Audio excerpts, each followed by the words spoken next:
Ladies and gentlemen, welcome to the #1 professional wrestling radio show in Las Vegas. This is the Mark Hoke Show. The Mark Hoke Show. 1 full hour of wrestling news, entertainment, and lots of Sin City surprises from inside the squared circle. Now, let's bring on the tag team of Andrew Fish Fain, Joe DeFalco, and your host, Mark Hoke. All right, everybody, welcome. Ho-ho! Yeah, baby.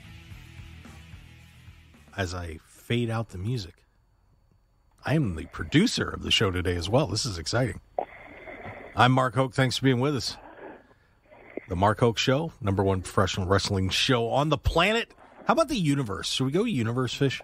Sure, why not? Why not? I mean, There's a universal title. Why not take it? Yeah, let's just do it, man. Of course, Andrew Fish Fain in there, one of my esteemed co-hosts. And if you would like to hear his winning sports information, check him out tomorrow night on SportsX Radio, 8 post-meridian. How'd your weekend go, by the way? So far, so good. A little up, a little down. Okay, fair enough. And breathing in the background, Joe DeFalco, everybody, from future Stars of Wrestling here in Las Vegas. Joe, how are you? I think you had a card last night, right? Yes, we did. And, we got the big one coming up, man. We got some big names coming up to our Full Tilt weekend, AEW weekend, whatever you want to call it, Memorial Day weekend. It's a lot of weekends, all wrapped into one weekend. Wow. It's like a weekend sandwich. It's a whole lot of weekend. Well, we'll give Joe a chance to hype that up a little bit as we go through the show. But we're going to bring you all the best in pro wrestling news entertainment here. And, it's kind of I don't know, this week was blah, I think, generally is the word for it. Not a whole lot of, big news or anything like that. Usually somebody does something really stupid. But I suppose we can start with Tony Khan's big announcement.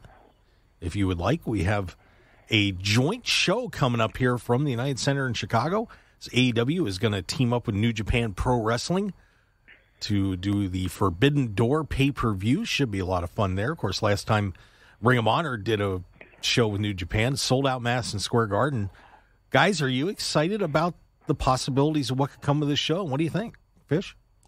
No, because it seems to me that AEW has guys coming in anyway, so there's nothing new that's going to happen here except for facing the New Japan guys. Joe, what do you think about this thing? Yeah, I agree with that 100%. It's like they use Suzuki and they use guys from New Japan. So what Forbidden Door is it? It isn't like, oh, my God, I cannot believe that they're going to use guys. Lance Hoyt bounced back and forth. He's been a guy in New Japan forever, and it's good for the guys. I know Danielson, that was like one of his stickling points that the WWE went out of their way to try to give him that opportunity to wrestle in Japan. Now if Danielson is wrestling Nakamura, that would be a bigger deal, but whatever. It's not a Forbidden Door. Ring of Honor did it, and yeah, they sold out, and of course it was WrestleMania weekend when they did it. So, it's just another show at this point, I think, because they did stuff with Impact, and they're doing stuff now as Ring of Honor. So, just something for Tony Khan to get on TV and hype. As we've seen, he really likes to be a character on TV. So, yeah, the Forbidden Door would be, the Young Bucks fighting and the Usos coming out to fight the Young Bucks. That would be the Forbidden Door. That is kind of the new Forbidden Door, because you do see a lot of the New Japan guys are now coming over and making appearances on AEW on a pretty consistent basis. Adam Cole just wrestled Ishii the other on Rampage Rampage on Friday night tournament. Yeah, I mean they're all sneaking in here now, so I don't know if it's that forbidden anymore. Yeah, like I said, the only forbidden one, it looks like it would be between WWE and AEW. Yeah, pretty much. But there are some WWE and anybody in reality. Oh, and then Mickey James was allowed to come back for the Royal Rumble from Impact. Yeah, See, that to me, that was a bigger deal that WWE had somebody who was a Impact champion, but WWE doesn't, think of Impact in any way. They could say that AEW is not competition, but Impact is definitely no competition. Yeah, that's for sure. But I will say that I would be very intrigued if you had, say, Bryan Danielson taking on Okada. Now, that would be a match that I think everybody would get pretty hyped up about. Because we haven't seen Okada really come over here yet for quite a while. So, no, but the question is, are you going to get hyped up about a one-off match, or are you going to get hyped up if there's going to be a storyline between them? I'd just be hyped to see the match, period. I think those guys in this position I don't think the storyline matters. Sometimes the storyline's important, and sometimes it's just about the match. Yeah. So, we'll see where this turns out. I mean, you got two great organizations putting something together. So, but and that becomes my question to you, Joe. When you have two organizations that are going to work together in that regard, how do you decide which guy is going to put which guy over without making the other making the other organization look weak? Well, we had to do that with GCW last year when we did the show, and this year Sami Callihan's crew, which is half of Impact, we're doing the FSW versus Revolver show, and he's been busy, but hopefully later today we're actually going to put together. And yesterday my kid was kind of being like, well, what about him? And, what about him? And it's like, well, we're looking at it as about 14 guys on each side, and that's having like an 8-man, New Japan style tag and a 6-man scramble, and then pretty much like, 5 singles matches. And it's like, well, Josh Alexander won the Impact title. So if Josh Alexander is working on the show in the show, he's not going to be able to put somebody over. And Trey Miguel just won the title but lost the X Division title, so he's not going to put somebody over. Well, then on my end, who are we going to have Hammerstone beat because he's not going to put somebody over? You know what I mean? And it's like, now it's about getting the best matchups and who could do that. It was kind of like when we had Hammerstone versus Cage. We had to do a schmaz the first time, and then the next time we had to have Davey Richards, and then there was a snowstorm and he couldn't make it, so we had to put in TJ Perkins because we had to make it a 3-way match because we needed somebody to take a pinfall. And that's the most complicated part of everything, is getting a matchup that people haven't seen, that they're going to care about, and then having a decision in the match, because in this day and age, schmazes are no fun. Joe, define a schmaz for anybody out there that doesn't know what that means. Well, it's really a non-decision. It's a count-out. It's a disqualification. It's somebody else getting involved. That way, neither participant who's able to do so, or at this time, certain guys refuse to take a pin because they feel it hurts their brand. And in most cases, it's like, who cares that you don't want to take a pin? Too bad. Don't work the show. But if you're having a guy on a show like the Briscoes or Matt Cardona, who are going to be in Vegas that weekend, depending on who they work, the Briscoes might put over the Good Brothers, but they're not going to put over my local tag team. Yeah, so there you go. People don't realize, when you talk about doing these joint cards, and we all would love to see, for example, an AEW WWE card, but it's not just a matter of, okay, we're going to put some people in the ring against each other. There's a lot of political stuff that goes on in the background, and you don't want to hurt either brand, and you don't want to hurt the wrestlers' brands either. Obviously, they're trying to protect themselves too. So there's a lot more that goes into a joint effort.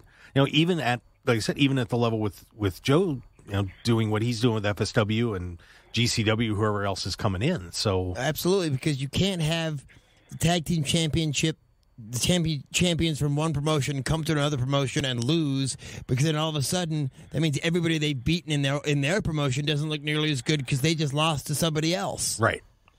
Yeah, it's tricky. It is really tricky. I mean, and you think you take the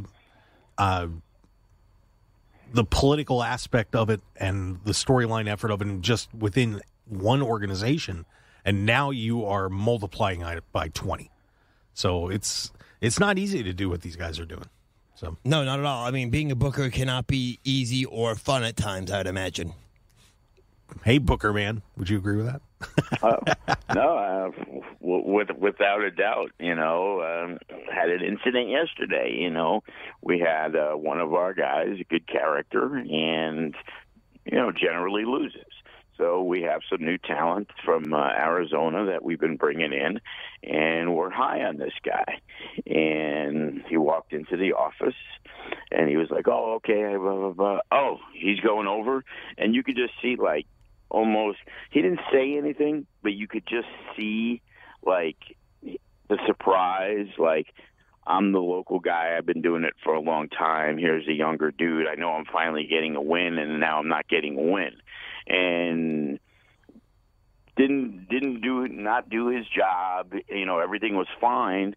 But then, he, of course, had to come over and talk to me, what I wanted in the match. But I knew what it really was. He was kind of like digging for information, as almost like needing an explanation why. And, and the reality is I'm a nice person, so it's, I'm not going to go out there.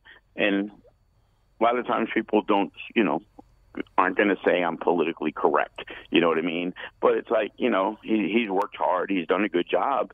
But the reality of it is you're lucky you're on the show.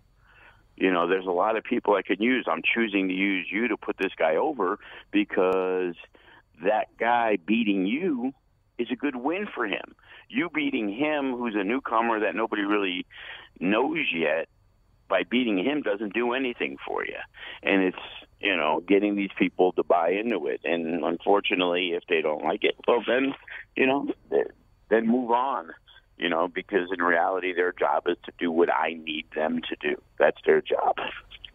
Welcome to the world of wrestling promotion. Isn't it a hoot? It's all very fascinating. You just want to punch the guy in the face. You know what I mean? Well, don't do that. Shut the F up and do what you're told.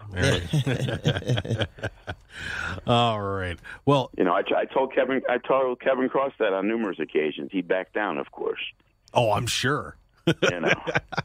By the way, he knew who wore the pants in that. You know what I'm saying? Yeah. By the way, want to wish, and I'll say Kevin and Elizabeth, but of course, Cross and Scarlett got married up in Alaska, I guess, a couple of weeks ago. They eloped. Well, I lost the invite. Where was my invite? I mean, there was actually 3 pretty big weddings because there was that one. There was obviously Corey Graves and Carmella, and Alexa Bliss and her husband. Yeah. Well, Cross did those two. I guess they were doing a show in Alaska and decided to get married while they were up there, and they posted a video of it. It was a really private ceremony, but I got to say, those two, they're going to make it. They seem pretty happy together. That was a pretty cool ceremony. If you haven't seen it, go to his YouTube's got the full video on it. But it was pretty cool. It was weird because I thought I saw like a week or so earlier where he made it seem like they were going to stream it and you had to buy it, their wedding, and then all of a sudden it was like, oh, we eloped and got married. I'm like, Yeah, I mean, to be honest with you, other than Bray Wyatt, Cross's release from WWE to me is still the biggest surprise and the biggest, why would you do that? Yeah, I would agree. So, yeah, we'll see where he ends up. But congratulations to those two. Absolutely. Well, speaking of WWE, let's hit Raw and SmackDown. And I try to just hit points a lot of times because I have a life and I can't watch everything. But I sat through Raw this week. Oh, who'd you lose a bet to, Fish? Yeah, Oh, really. But I said to you this going in, it's still not a great product, but the product over the last few weeks has been better than it has been over the last year. It was okay. I give Cody Rhodes credit, Seth Rollins credit, Kevin Owens credit. When they wrestle, when these guys actually get a chance to wrestle, generally it's pretty good. But of course, we had a title change on the show. Well, actually, the man. He's the man. I told you, Austin Theory. Oh, dude, you can't say Just that. Theory now, please. Can't say that. He's been randomized. Theory is the new United States champion as he knocks off Finn Balor. And I think Finn Balor's WWE career is coming to a grinding halt. Well, apparently from what it came to a grinding halt 2-3 years ago, but hey. I think it came to a total grinding halt when the ropes snapped in the Demon Roman Reigns match. No, the funny thing is this was a guy they picked to be the first Universal Champion. Isn't that crazy? Boy, I'll tell you, when you think about that, of course, for those that don't remember that, he won the Universal title, was the initial champion, but got hurt in the match and had to relinquish the title the next night.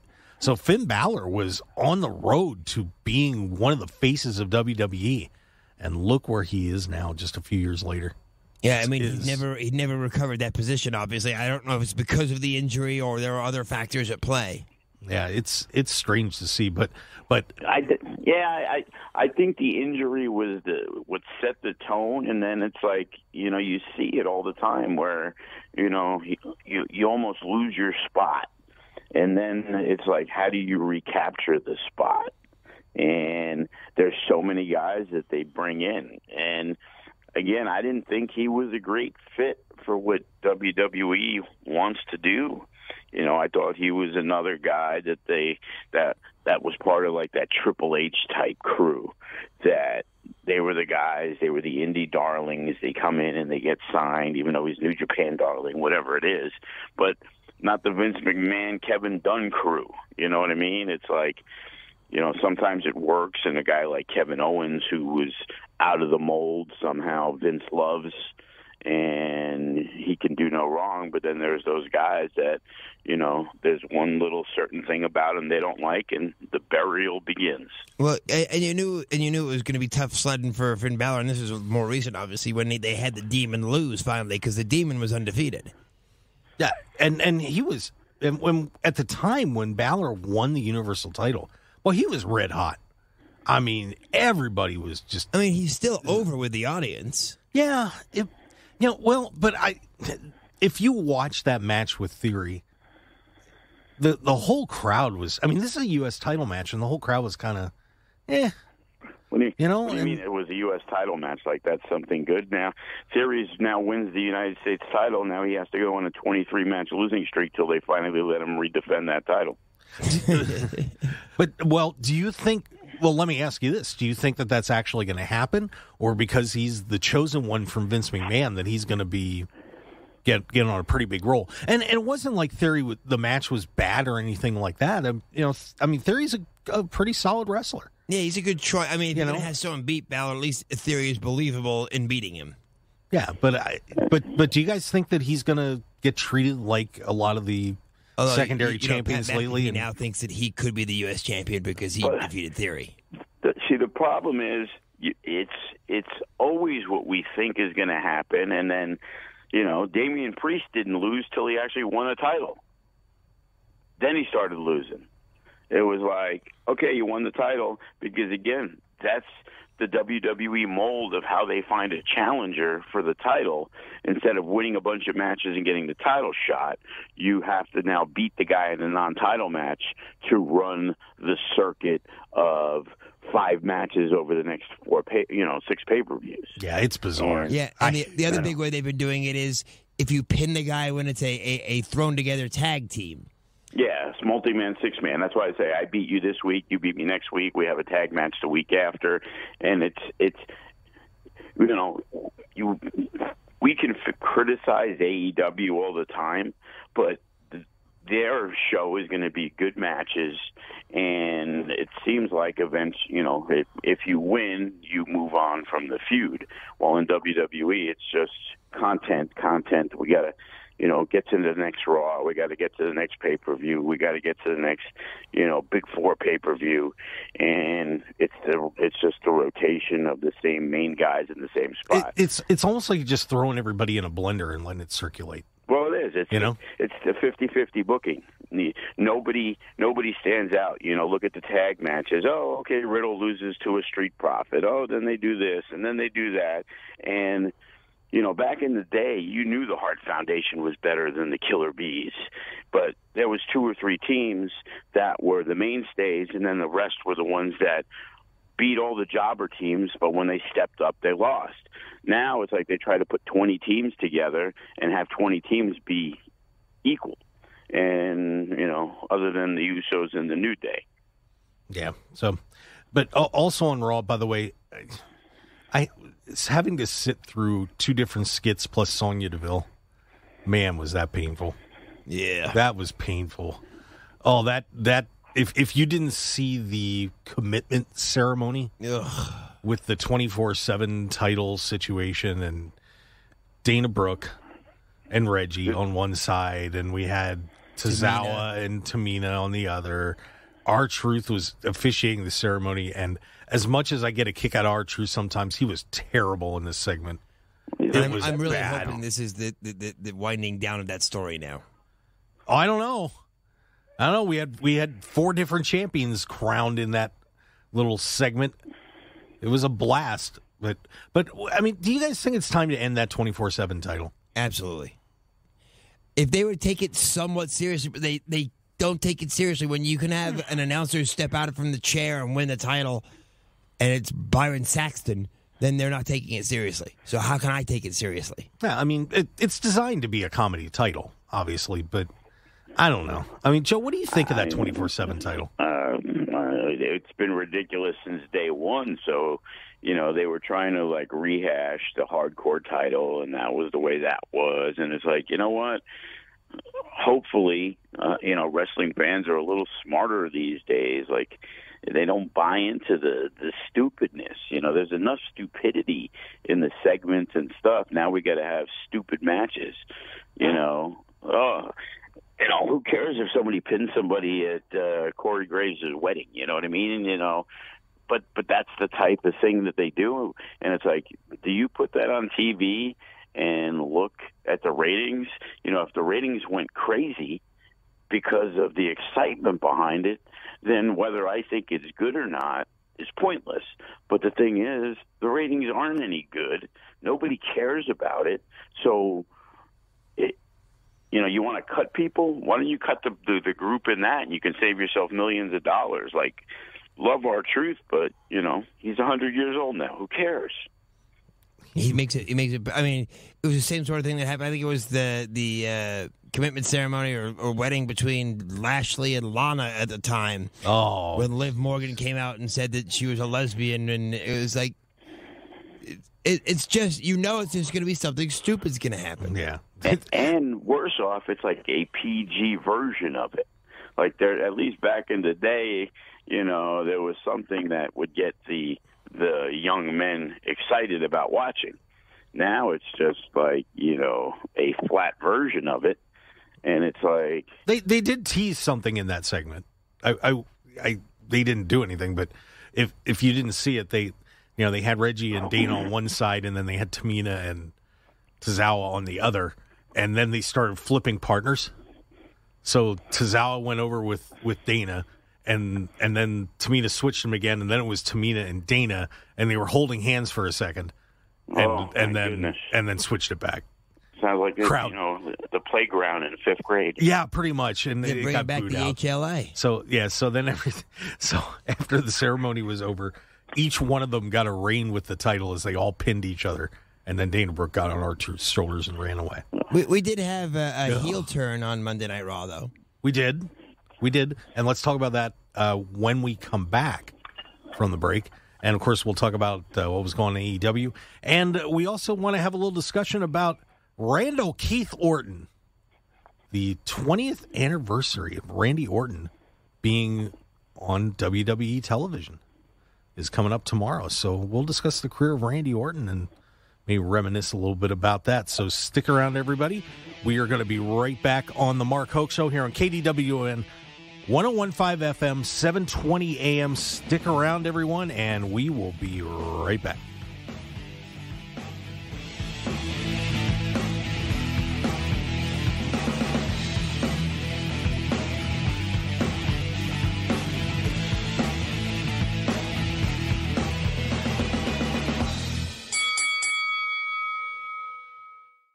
Want more of The Mark Hoke Show? Follow us on Twitter at Mark Hoke Show, like us on Facebook at The Mark Hoke Show, and visit markhokeshow.com to keep up with everything happening with the show. And remember to check out all of our archive shows on YouTube at The Mark Hoke Show and download our podcasts at markhokeshow.podbean.com and all your favorite podcast outlets. So join the Mark Hoke Show family today, and thanks for listening. 101.5 FM, 720 AM. KDON, the talk of Las Vegas.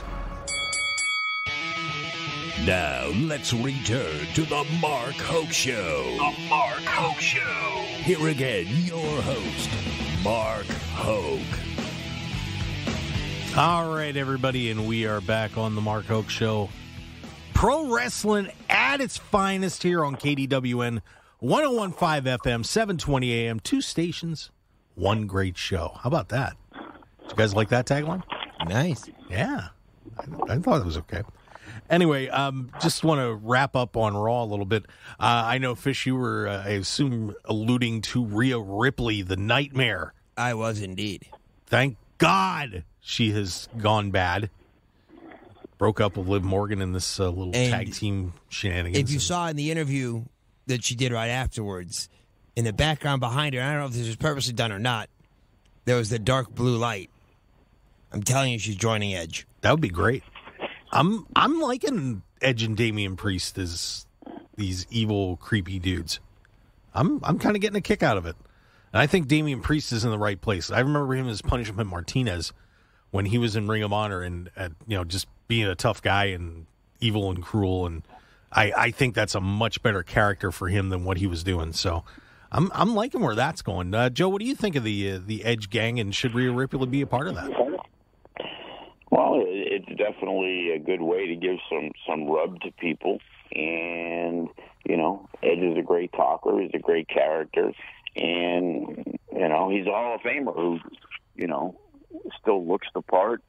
And it definitely can't hurt, getting those guys together. To be honest with you, Damian Priest, even as Punishment Martinez in the past, never really did anything for me. Like, I didn't understand, the hype.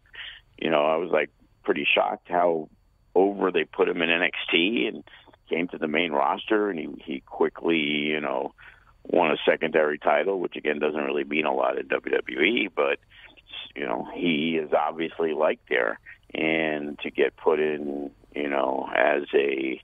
as a guy with Edge, to be not even like his lackey, but more of his, together. It's definitely great for his potential to move up. Yeah, so we'll see where all that goes.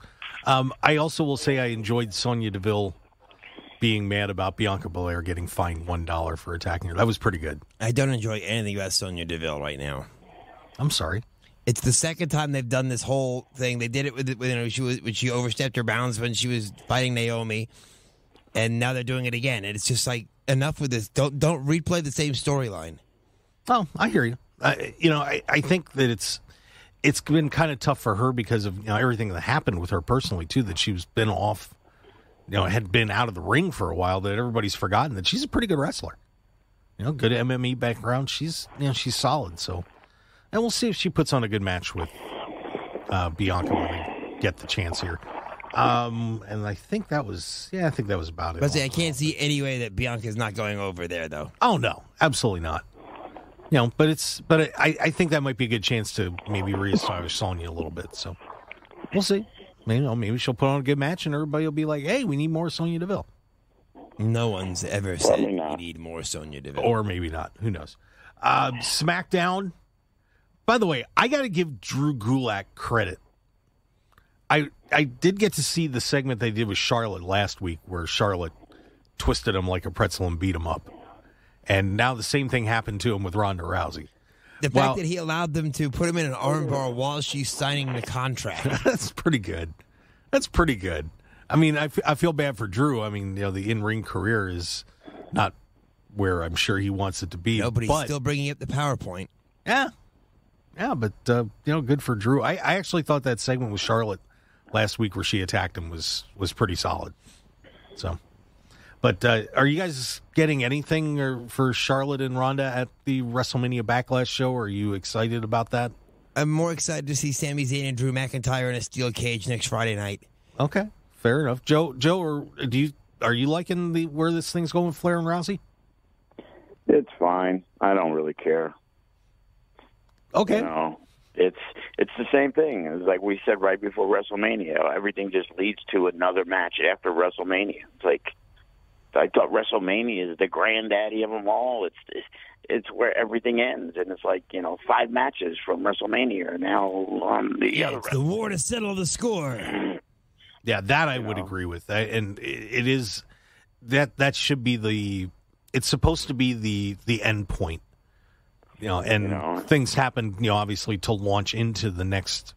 I mean, it's like a football season when you think about it. When you hit WrestleMania, that's your Super Bowl, and then you start the next season up. And a lot of times with some of these matches lately, they've just continued the feuds. So it's kind of and it goes from TV. It's like most of the matches are TV feud matches to begin with. I much rather enjoyed Tuesday in Texas myself. There you go. And of course, we've got the Usos coming up with our, Riddle and Randy Orton coming. RK Bro, excuse me. That's about the only cool thing that I see. It's fresh. It's not been done. That's the problem. Everything has been done over and over and over, and we're supposed to now care because it's trying to be presented differently. And this is the best time I've seen Randy Orton have in 20 years. Yeah, he looks happy, which is pretty rare. You're gonna just like they did the last time. Like we were questioning, hey, this RK Bro thing is getting over pretty good, and it looked like they were ready to feud them. And I don't know anything, but maybe I'm thinking Randy Orton's like, we have something here, idiots. How about we don't break it up and let it keep going? Because he can do that, and they will change what they were going to do because he's Randy Orton. Yeah, I mean, and obviously everybody's really digging that tag team. So, I think it's a little bit of a risk doing a unification match when you already did one, and how are you going to break the titles up again? Or are you going to actually unify them as one? Because they haven't done it with I think RK Bro has to go over. I was just going to say, because of the way they're telling the story this way, I think RK Bro has to go over as well. I would think so, but I don't know. I just got a bad feeling that the Bloodline's going to end up with all the titles. I really do. But then maybe I think they will eventually, but I think, Reigns, that's how Reigns gets involved, and I think that's how it sets up Reigns and Randy Orton. Yeah, that would be great. I'd be okay with that. Randy Orton has been multi-time champion. He's hot as a firecracker right now, and it's kind of hard with everything he's done to get him this over that, that could be his last big hurrah as a heavyweight champion. Yeah, because unfortunately, I can also see WWE taking all the great work they've done and screwing it up and turning Randy Orton heel again. Probably. Yeah, it is a possibility. But, of course, tomorrow is the 20th, and I can't believe this. It is the 20th anniversary of Randy's first WWE appearance on match on television. That's unbelievable. 20 years. Can you believe he's been around that long? It doesn't seem like it, but of course, 14-time world champion. And if I say, look at some of the groups he's been affiliated with, whether it's been Evolution or Legacy or now with RK Bro. He's with the Wyatt family for a while. Yeah. Won tag titles while he was in that group. And people forget about the Edge Randy Orton team Rated as well. RKO. Yeah, I mean, that was... Why am I blanking on Randy's tag teams? And they're not that hard. They've got all RKO in it, which was a great tag team. I mean, he and Edge worked unbelievably well together. Yeah, remember that was the storyline when Edge first came back, was those matches they had with Randy. So when you look at Randy Orton's career, and people talk about the Mount Rushmore thing, who's on your Mount Rushmore, and Randy never seems to come up in that conversation at all. Does he deserve to at least be near that conversation with the career that he's had? Absolutely. I think an argument could be made that I don't necessarily think he belongs on Mount Rushmore, but I think you could argue that he does. In the last 20 years, I think I could see that. I don't know about all time, but I think his behavior and the rumors and the things that he has done is probably what's held him back. You know, the crapping in the bag and the way he treated people. I think that has a lot to do with it because, you know, talent-wise, you know, he's as good as anybody. Yeah, of course he had drug issues, and you know he's been known to be a little prickly, and you know didn't have the best reputation. Of course, before he wrestled, he got discharged from the Marines. When you got to go, you got to go, and sometimes it was in somebody's bag. So yeah. I think he's taken on the role of elder statesman and mentor now a lot more seriously, and probably doing a much better job of it. Yeah, people are young. You know, he started young. He was the youngest heavyweight champion. His dad was a wrestler, so he was in the business. He kind of got things because of the fact, you know, he was one of the early guys that the dad, you know, was a long-time WWF guy. You know, now it's like everybody's second and third generation, so it's not as big a deal. Yeah, and you know, you look at what Randy does in the ring, and I don't know, because a lot of the things he does are very subtle. It's not like he's a flashy guy per se, but a lot of things he does, I mean, you know, we're going to be talking about RKOs out of nowhere forever in professional wrestling. You know, it's one of the great finishers, and some of the things he's done in the ring are phenomenal.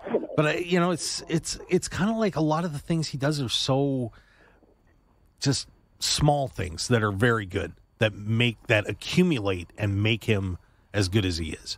It's like that. Guys like Jericho, you know, it's that stuff that put him at a different plane. Yeah, definitely. So, and of course, I guess we'll stop on WWE there because we want to make sure we get to mention some AEW stuff going on. Really quickly, there was Saturday night's main event last night. Nothing too exciting. Ricochet beat Jinder Mahal. Your boy Gunther beat Mansoor. Usos beat the Viking Raiders. Kofi took down Sheamus. Charlotte Flair beat Aaliyah. So the house show you're talking now? It was called, but they called it Saturday night's main event. Did you see LA Knight's newest acquisitions, Mansoor? Wow! Congratulations to LA Knight. Well, it was him, and then they also had Mace, who's now face. Yeah. So what? These guys are going to be tearing it up on main event. You didn't see this? No, I did not see this. The LA Knight is now going to be like a manager hosting a stable, and his first client was Mace, and he said, "We're changing his name. It's no longer Mace. He's now Face," and he has him all dressed up to the nines like a model. Well, golly gee whiz, that's original. Where'd they come up with that idea? Rick the Model Martel. Okay, Austin Idol. We'll just keep going back and back. Before we get into AEW, I do want to mention Impact had a little pay-per-view last night, and we have a new Impact World Champion, Josh Alexander, knocking off Moose. So, Josh Alexander, congratulations to him. He was the Drew McIntyre of Impact, the chosen one for some reason. Like, I thought Moose was doing a tremendous job, but the powers that be were really behind Josh Alexander, I'll tell you that. Yeah, so Josh Alexander, the new Impact World Champion. And the other title change, Taya Valkyrie defeats Deonna Purrazzo for the AAA, we'll just say Women's Championship to keep it simple. So and Ace Austin won the X Division title. Oh, that's right. There was another one. Excuse me.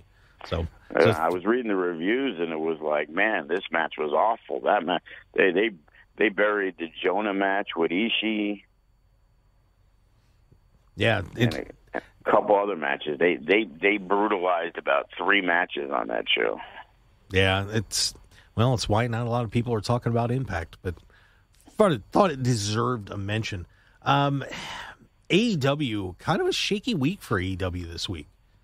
Wasn't too. I mean, it was okay. I mean, normally you see them put on a lot of fantastic matches, but this week was kind of, I don't know. It was kind of bleh. The Dynamite main event, they had a coffin match with Darby Allin and Andrade that just wasn't quite there. See, it's funny because what it was, in name value, when you say Darby Allin and Andrade, it sounds like it would be a hell of a match. Yeah, I just don't know why those two didn't work well together on that. And there were a couple cool spots, but it just didn't click to me anyway. I don't know, but that was it was like I said, just not not quite there. We do have some interesting things going on with our friend Hook. Apparently, we may be getting a Hook Danhausen match. That's right, everybody. Since Danhausen can't curse Hook, apparently they're going to fight. So we may see Danhausen making his in-ring debut after recovering from that leg injury against our buddy Hook. Danhausen was over can be for a guy who wasn't even signed to Ring of Honor. When he showed up, like, that was like a big deal, Danhausen. It's weird, wrestling these days, man. What clicks and what doesn't click. Yeah, I'm just not sure if you bring in a guy like Danhausen who's so over, and then you're going to put him against a guy that he's not beating Hook. There's no way. So you're going to debut him, and he's going to get buried, and and they still haven't explained to everybody that hasn't followed Danhausen what the character is and why people should be excited about him. I mean, anybody that's watched the Indies knows about Danhausen, but otherwise he's just kind of this guy with some face paint running around pointing at people. They just have not delved into it enough. So I don't know. But CM Punk and Dustin Rhodes had a pretty solid match to open up Dynamite. We'll say that. And tell you what, Dustin Rhodes is a freak, man. That guy can still go with the best of them. Yes, he can. And he's like 90 now? He's 51, I think 52. He's 2 years younger than R-Truth. They're about the same age, I think. I'll have to look that up. But yeah, Dustin Rhodes puts on another good performance. Last time when he had the match with his brother Cody a couple years ago, I mean, that one was a banger. Yeah, it was. And Dustin can still go, and I'm almost wondering if when his contract comes up, if WWE shouldn't try to get him to come in to be a part of this thing with Cody. If you're gonna do the Rhodes family thing, getting Dustin in there, I think, would be a big help. Well, if you're talking about contracts coming up, I thought the most interesting rumor I saw this week is that WWE is hot after bringing FTR back in the fold. I saw that too, because their contract is up apparently this summer. Would you, if you were FTR, would you leave AEW? Guys? For 3 times the money, they will. They don't care. That's what I was going to say. It depends if it's about the money or about something else. Yeah, it seems like they're enjoying the freedom of doing what they want to do. They're having great matches, but yeah, money's going to talk on that. And plus, it drives up what they're going to get. I'm going to say that they probably want to stay in AEW, but if they can get 3 times the money from Tony Khan and play the WWE for more money, then that's what I guess you got to do in the business. Dusty, Cody Rhodes is making a ton of money now, and that would have never happened before in WWE. It's also a little funny that story came out right after it was announced that Bret Hart will be their manager for a match. Yeah, he's doing something on the Indies with them. And they said he was going to do it in AEW, but then supposedly they're saying Bret Hart signed a Legends contract, and the only place he can't do anything is AEW. So, yeah, go figure, huh? But if I'm FTR, boy, I tell you, I got to think of the back shaving thing with the Usos, and all that stuff, and I'm like, do you really want to go through that again? Well, that's what stops, I think, Moxley is that whole gas mask thing that he had to do, and then taking the shots in the doctor's office and. Yeah, I don't. It's obviously if someone's going to write you a check, but do you value that money, or do you value doing your craft the way you want to do it? Well, that's what I was going to say. If they end up taking the money and going back to WWE, does that knock them down in your eyes because then they are not about the wrestling? They are just like everybody else, all about the money. Well, it's tough. I don't think so myself. But I think that AEW has done a great job of building up the importance of the tag division, even though I don't think they really go through with it. Like when I say, with Santana and Ortiz, and Pentagon and Phoenix, those guys are 2 of the best tag teams in the world who seem to have fallen by the wayside. But they do build up the importance of a Young Bucks match versus FTR, and they do build that up while tag team matches are generally throwaways in WWE. Right, and that's the thing. I just think that if you're a team like FTR, who is a very serious mat-based wrestling when they're in the ring. And not that they can't do any style. They've proven that. They can wrestle with anybody. But, Fists, boy, not are you flips. willing to give that up to go back into sports entertainment again? I know. I Yeah. just saw the story. I thought it was very interesting, especially considering how adamant they were about leaving because they were offered money at the time to stay, and they took less They money were to go to miserable. They So were was miserable Cody there. Rhodes, but Cody Rhodes, breaking the throne, doing everything, the upheaval and the starting of the new thing because of being disrespected and the Dusty Rhodes thing with them. And guess what? He's back. Well, I think part of that with Cody is I think he has other aspirations too. And you look at, what's happened with, say, John Cena, The Rock, that the opportunities to build yourself outside of wrestling are much better if you are in WWE than being in AEW. I would agree. And I think that Cody has his sights set elsewhere. I mean, obviously he did the Go Big show and even the reality show and so on. So I think he's a guy that has his eyes elsewhere and is trying to build something up other than wrestling. I don't know any leading men that have lisps, just saying. Ooh. The other story just came out, and it came out yesterday, actually. Tyson Fury, after his fight yesterday with Dylan White, saying, "Don't rule me out fighting with WWE. You might see me at SummerSlam. I got to speak to Vince and the boys. Maybe make this happen. I know Drew McIntyre has been saying a lot of things about me. I'd love to knock him out." That would be interesting. I think people would get a kick out of that. Apparently, he's SummerSlam's a in guy. Cardiff this year, so it's in the UK. He's a cooler Conor McGregor, you know what I mean? It's like people like Tyson Fury. So many people have turned on McGregor, but people will pay for a Conor McGregor, and I think Tyson Fury is pretty much the only boxer who's built a brand that people actually care about what he's doing. Yeah, I think it would be a pretty interesting little match to throw together. Yeah, that was Fury last night after beating Dylan White. Yeah, so obviously it looks like Drew McIntyre is going to be the next. But I think Reigns is going to probably be facing Shinsuke Nakamura at Backlash.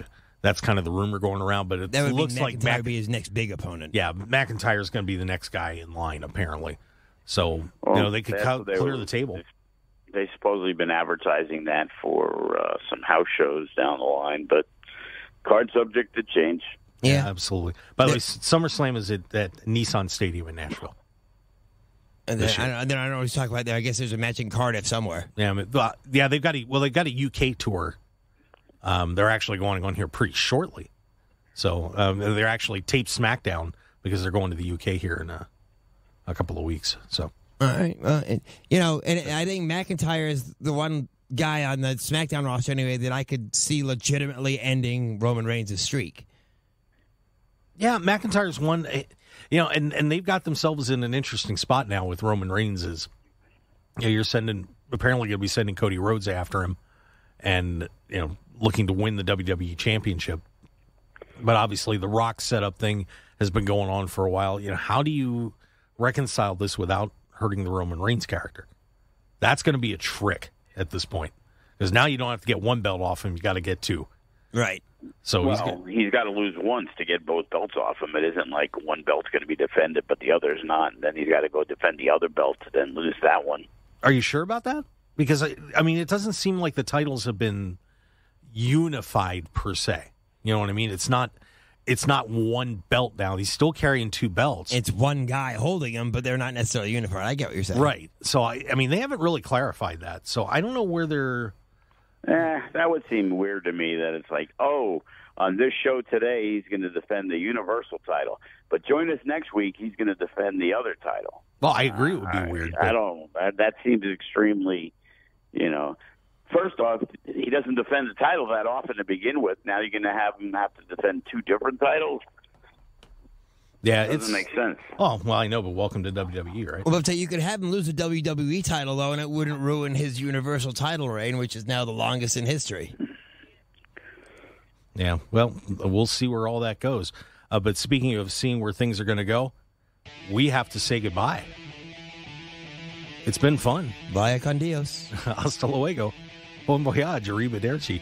But thank you for listening to the Mark Hoke Show on KDWN 101.5 FM, 720 AM. Thanks to Andrew Fish Fain, the big man who's in the booth over there.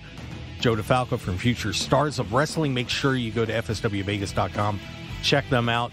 And we would certainly appreciate it if you could follow us on Facebook, The Mark Hoke Show, Twitter, at Mark Hoke Show, and of course, markhokeshow.com, the website. And download those podcasts if you want to listen to some of the old shows. markhokeshow.podbean.com and all your favorite podcast outlets. Thanks for being with us here on the Mark Hoke Show. We will see you next week. Have a great Sunday, Las Vegas.